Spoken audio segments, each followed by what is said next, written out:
प्रश्न है, यह स्पष्ट कीजिए कि 1857 का विप्लव किस प्रकार औपनिवेशिक भारत के प्रति ब्रिटिश नीतियों के विकास क्रम में एक महत्वपूर्ण ऐतिहासिक मोड़ है।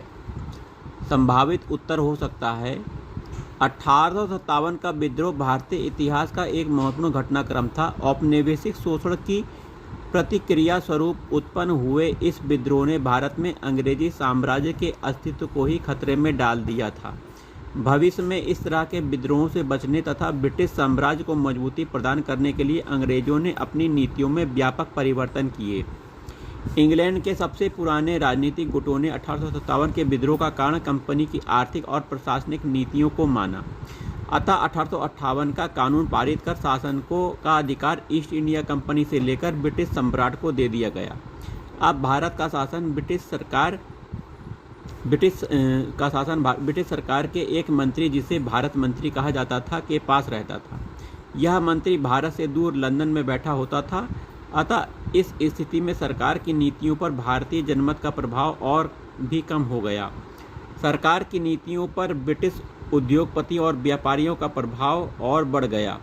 इस प्रकार ब्रिटिश नीतियां एवं प्रशासन पहले से अधिक प्रतिक्रियावादी हो गई।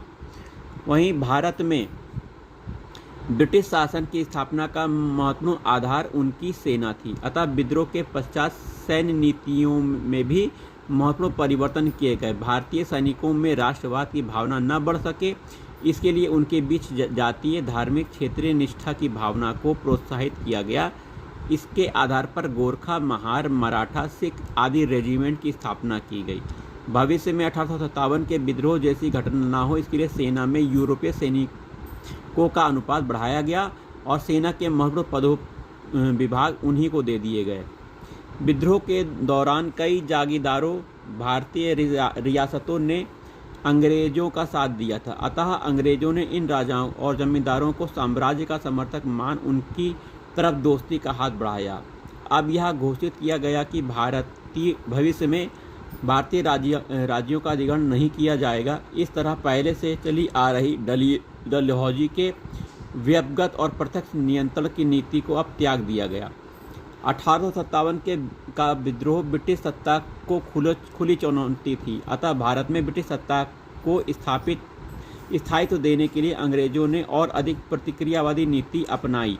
1857 के विद्रोह के पहले यह प्रचारित किया गया था कि अंग्रेज भारतीयों को स्वशासन के लिए प्रशिक्षित कर रहे हैं, लेकिन विद्रोह के बाद अब कहा जाने लगा कि भारतीय अपना शासन चलाने के लिए अयोग्य